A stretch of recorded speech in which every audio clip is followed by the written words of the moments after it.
আসসালামু আলাইকুম। সকলে কেমন আছেন? আশা করি সকলেই ভালো আছেন। আল্লাহর রহমতে আমিও ভালো আছি। তো সন্ধ্যায় বাজার করে নিয়ে আসা হলো এই তো হাঁস নিয়ে আসা হয়েছে আর বেশ কিছু আলু এবং আলুর পাঁপড় করার জন্য বড় আলু কেনা হয়েছে আর সাথে সিমের বিচি। সিমের বিচির ভর্তা খেতে কিন্তু অনেক মজা লাগে। আপনারা কে কে সিমের বিচির ভর্তা খেয়েছেন অবশ্যই কমেন্ট করে জানাবেন। এই তো তারপরে আলুর পাঁপড় বানানোর জন্য আলুগুলো ভালো করে কেটে নিব। তার আগে আমি আলুগুলো খোসা ছাড়িয়ে নিচ্ছি এবং খোসা ছাড়িয়ে নিয়ে তারপরে আলুগুলো সুন্দর করে কেটে নিব।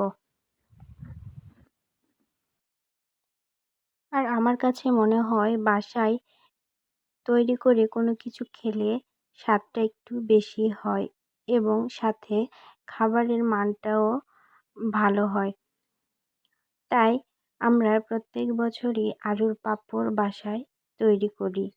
বাজারের কেনাটার চেয়ে বাসায় তৈরি করে খাওয়াটার স্বাদই বেশি লাগে।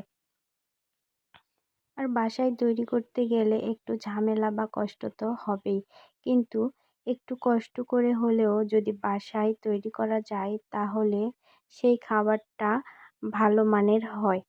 তাই তো আমরা প্রত্যেক বছর বাসায় আলুর পাঁপড় দিয়ে থাকি এবং আমরা কুমড়ো বড়িও বাসাতেই দিই। অবশ্যই আপনারা আমার একটি ভিডিওতে দেখেছেন। তো কথা বলতে বলতে এই তো আলুর পাঁপড়গুলো আমার কেটে নেওয়া হয়ে গেছে।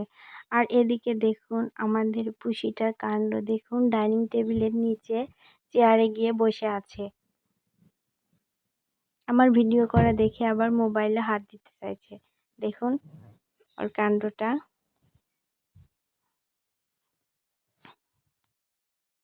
তো আমার এই ভিডিওগুলো যদি আপনাদের ভালো লেগে থাকে তাহলে অবশ্যই আমার চ্যানেলটি সাবস্ক্রাইব করে রাখবেন।